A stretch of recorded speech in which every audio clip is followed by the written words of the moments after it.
Do what you do so well that they will want to see it again and bring their friends. Walt Disney. You have the power to be the boss of your own life. I'm your host, Monica Allen. I'm a wife, mom, entrepreneur, best-selling author, lifelong learner, and your biz bestie. I have a love and passion for all things small business.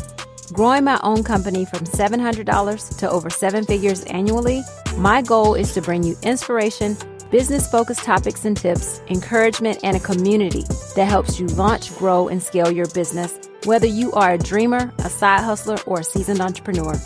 You are listening to the Become Your Own Boss podcast. Over the past couple of weeks, I've talked about keeping the momentum going as we move into the second half of this year. Today, I'm excited to share a little personal adventure and a goal accomplishment. One of the goals in my vision movie or on my vision board, on both actually, includes a map of Europe and another image with a big stamp saying travel on it. Well, this summer, we decided to turn that vision into reality with a vacation to Italy and Greece for our family. These destinations have been on my bucket list for quite a while, and the last time I visited Europe was during college when I studied abroad in England. So we kicked off our trip in Rome, indulging in the rich history and stunning architecture and delicious pizza and pasta. We toured the Vatican, marveled at the Sistine Chapel, explored St. Peter's Basilica, and stood in awe at the Pantheon. If you want to see some of the beautiful snapshots from our journey, check out my Instagram at Become Your Own Boss podcast. Now, here's where the business lessons come in. On this episode, I'm diving into my takeaways from our Disney cruise experience.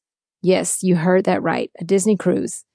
Ethan and I weren't big fans of cruises after going on a couple of trips previously. This was before we even had kids.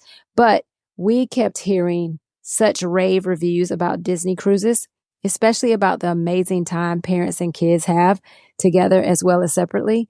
So we decided to give it a shot. Plus the fact that Disney's Dream sails between Italy and Greece made it the perfect choice. So grab your favorite beverage, sit down, hang out with me for a bit, and let's set sail. Can't help myself. Let's set sail into some business wisdom that's inspired by Disney's magic. The official tagline of Disneyland in California is the happiest place on earth, and that happiness extends to their cruises too. While being surrounded by fellow vacationers is always energetic and fun, what really stood out to me was the genuine joy of the Disney crew. Every employee I spoke to seemed to truly love their job. I learned that most of them signed contracts to be on the ship for 6 to 7 months, and then that's followed up by 2 to 3 months off at home or wherever they want to travel. I'm so curious about how Disney fosters this kind of work environment. Is it the pay, the recognition, the growth opportunities, open communication? I have so many questions for our next cruise. And yes, we're already planning another one. Legend asks for one almost daily. In the meantime, though, I have started reading the book, Be Our Guest, Perfecting the Art of Customer Service from the Disney Institute. And I'll let you know how that goes. Perhaps it'll be a future Boss Up Books episode. Of course, the magic and characters are quintessential Disney elements that make the cruising experience magical. But something else caught my eye. The subtle touches of the Mickey logo scattered throughout the ship. This made me realize that effective branding doesn't have to be in your face. As small business owners, we can take a page from Disney's book by integrating our logos and brand elements into our operations and customer experiences in a way that feels natural and not overbearing. Making sure that your logo or branding is present in your packaging and throughout your customer interactions can be a plus. You can start by ensuring your team has logoed apparel. Now, I know I talk about this a lot because it's the industry I'm in, but truly on the ship, there was no confusion. I could easily identify a Disney employee from any other person on the ship. From the entertainers to the dining staff to the deckhands, everyone wore their specific Disney swag for their specific position. And they all wore that distinctive name tag showing their first name and where they're from. I just love this so much. Another takeaway I had was how they incentivize repeat business. They have a loyalty program that is based on your number of completed Disney cruises.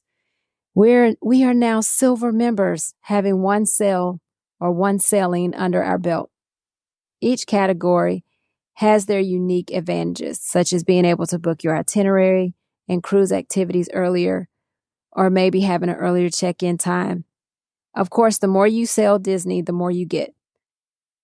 And it made me think, how could we implement something like this in our businesses? Another thing that I noticed is they upsell in just the right amount. They're not overbearing with pitching things to you.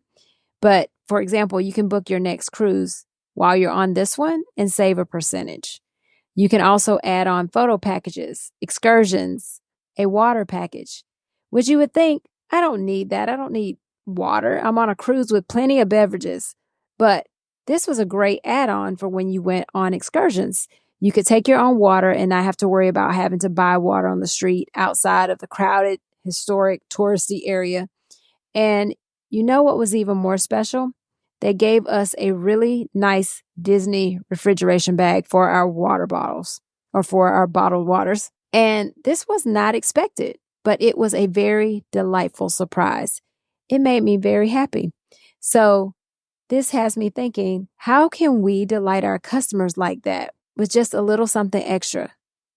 Now, of course, I know we paid for the bag. They have the price covered in the price of the water, but we didn't know we were going to get it. So it made the case of water seem even more like a deal, more reasonable. And again, it was just a really nice extra surprise.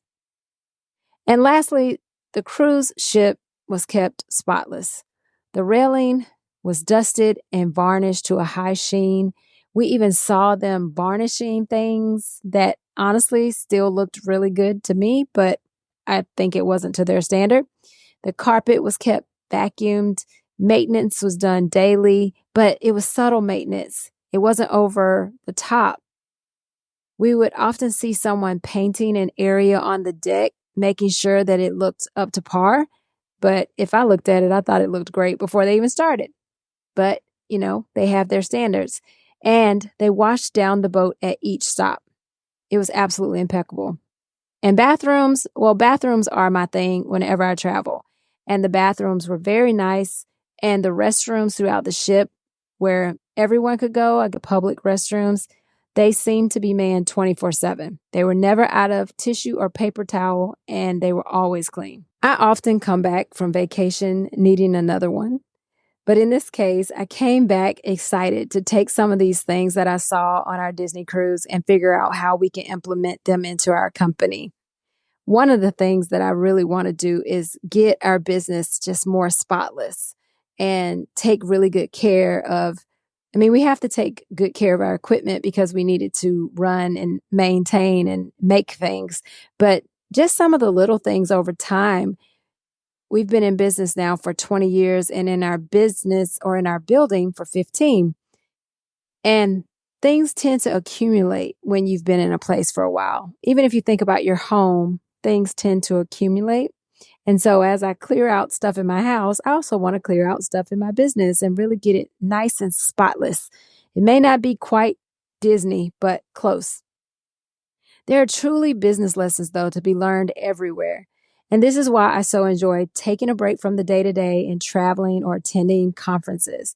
There's just always something to learn and observe, something that can help make our companies better. Thanks for listening to me indulge in this revisiting of my summer adventure. I would love to know if you have gotten a business takeaway from your travels or something you've come back and implemented in your business based on something you saw while you were on a trip. Please share via email, monica@monicaallen.com, or on Instagram. Don't forget to take a moment to rate and review the podcast and share it with someone in business or share it with someone interested in cruising Disney. I give it a 10 out of 10. Be sure to keep knocking down those goals that you set for yourself this year. And remember, now is the time. Now is the time to level up, leave a legacy, and become your own boss.